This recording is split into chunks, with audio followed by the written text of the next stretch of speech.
istrinya baik, anaknya pasti baik. Betul. Tapi kalau suami baik, anak belum tentu baik. Betul. Kita ulang sekali lagi, bisa? Kalau istri baik, anak pasti baik. Tapi kalau suami baik, anak belum tentu baik. Mana contohnya? Nabi Nuh alaihi salam. Nabi Nuh itu baik apa enggak baik? Baik, tapi anaknya anak durhaka, namanya Kan'an, gara-gara istrinya tidak baik. Makanya bapak, kalau istri bapak tidak baik, oh, inilah. Kalau dia tidak baik, belajar kepada ibu-ibu di kota Waringin Barat yang sudah baik, Pak. Ajak kursus kemarin. Ini orang baik-baik semua ini. Suaminya tidak baik, namanya Azar, tapi anaknya justru jadi orang baik. Siapa anaknya? Ibrahim. Ibrahim itu bapaknya tidak baik, tapi emaknya perempuan yang baik. Akhirnya apa yang terjadi? Anaknya menjadi anak yang baik. Anak yang baik. Makanya ibu, kalau ada suami ibu yang agak-agak seperti Fir'aun, sabar-sabar. Sabar. Pulang dari sini, bang, insya Allah aku tetap sabar bersamamu, bang, sampai kau ditenggelamkan di Laut Merah, bang.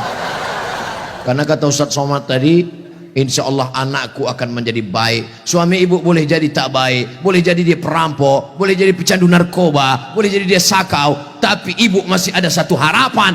Anak yang ibu kandung, anak yang ibu didik, anak yang ibu berikan akhlakul karimah, dia yang akan menjadi pelindung penaung. Di tengah malam dia akan berdoa, Rabbighfirli wali walidayya warhamhuma kama rabbayani shaghira. Maka ibu jangan berputus asa. Kadang banyak ibu-ibu ini putus asa, pulang ke rumah suami selingkuh, mabuk, langsung pergi ke kamar mandi, minum teh botol. Minum super pel. Enggak mati. Seminggu setiap ngomong bubuih.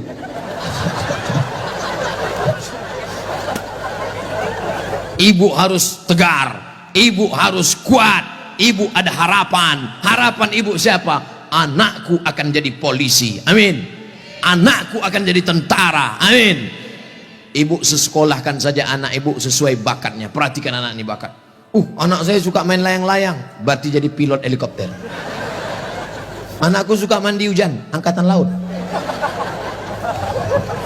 Anakku suka ngembus-ngembus semprit, dua kemungkinan. Bisa jadi polisi, razia.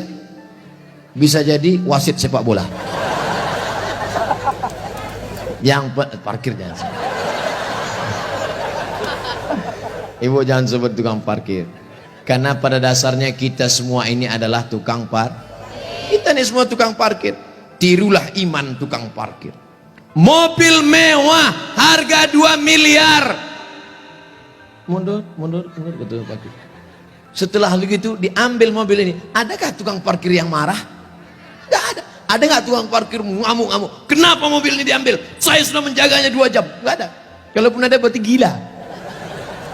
Kita itu juga di dunia ini sama seperti iman tukang parkir. Mobil itu titipan, rumah itu titipan, anak itu titipan, kebun itu titipan. Kita hanya menjaganya di dunia, dan setelah itu kita akan mati. Ada yang punya kita? Tidak. Makanya bapak, berapa banyak bapak ketika istrinya meninggal, dia nggak ada nangis. Pas ditanya, bapak nggak nangis? Titipan Pak Ustadz.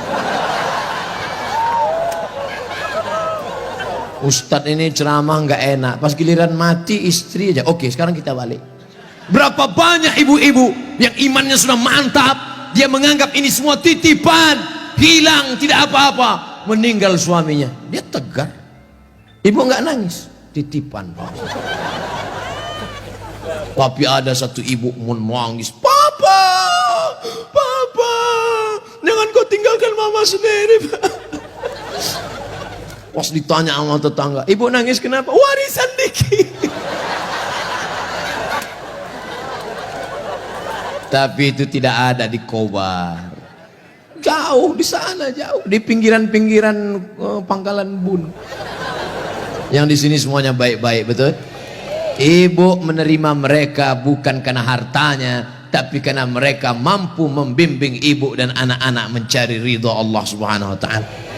Ibu yang malam ini datang menggendong anak, ibu yang malam ini datang menyusukan anak, insya Allah anak itu yang nanti akan menjadi pemimpin-pemimpin bangsa di masa ini. Makanya ibu sabar-sabar. Berapa kali ibu diusir dari majelis karena anaknya menangis. Betul? Mau akad nikah, aku nikahkan engkau dengan anakku dengan mahar seperangkat alat sholat.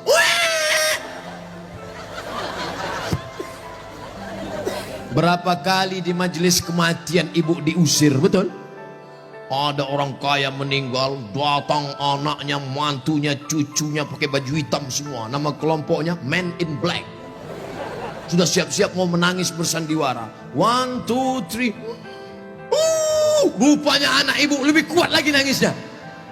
Akhirnya tuan rumah marah, pergi pulang bawa anak. Berapa banyak ibu yang malu di depan orang banyak karena anaknya ingin naik mobil tetangga yang lebih mewah, lebih mahal. Tapi hari ini kesedihan ibu terbayar karena anak ibu adalah anak-anak yang soleh. Siapa yang lebih berbahagia, ibu apa bapak? Kan ibu bisa ngandung karena mereka kan. Sekarang saya tanya, siapa yang paling berbahagia, ibu atau bapak? Mereka tetap bertahan, Pak. Bapak Ibu yang dimuliakan Allah Subhanahu wa taala, siap menjaga persatuan?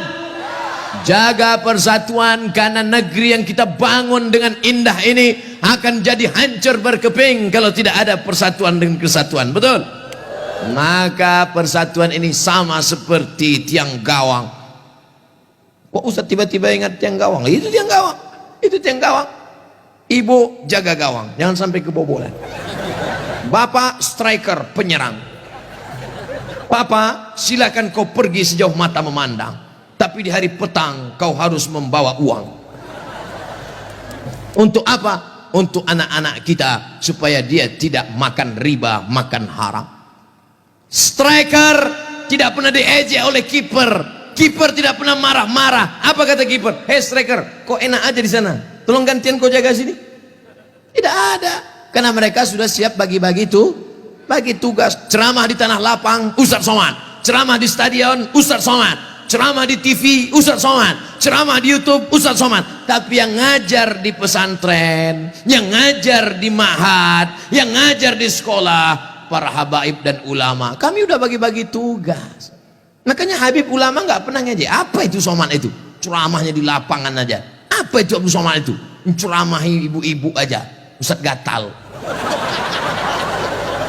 Kan kita udah bagi-bagi tadi. Makanya nonton jangan sepotong-sepotong.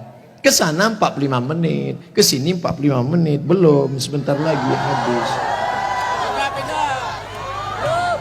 Masya Allah, tabarakallah, masih lama rupanya. Saudara yang dimuliakan Allah Subhanahu wa taala, di tempat laki-laki Abdul Somad bicara 3, bersama, jaga persatuan kesatuan.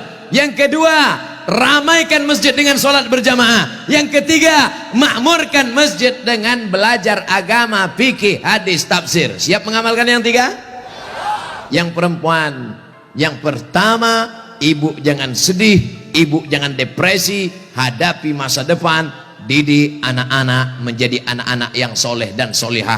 Ada pondok pesantren di Kobar. Tamat SD. Sebelum SD jangan sedih, kasihan. Ingusnya 12. Kalau 11 itu biasa, bengkok. Belum sampai hati. Ustaz Somad dulu pesantren, saya masuk pesantren tamat SMP, kegedean. Yang paling bagus taman SD, masuk pesantren. Siap memasukkan anak ke pesantren taman SD? Janji. Ibu ingat, ibu punya uang banyak, belikan dia gadget, belikan dia motor, belikan dia mobil. Dia kaya, dia banyak uang, dia ganteng, dia cantik, tapi dia sakau, gemetar, sakit, gak ada gunanya. Makanya benteng terakhir menjaga anak-anak kita adalah pondok pesantren. Tapi pesantren ini kadang-kadang nasib bak kerakap tumbuh di batu, hidup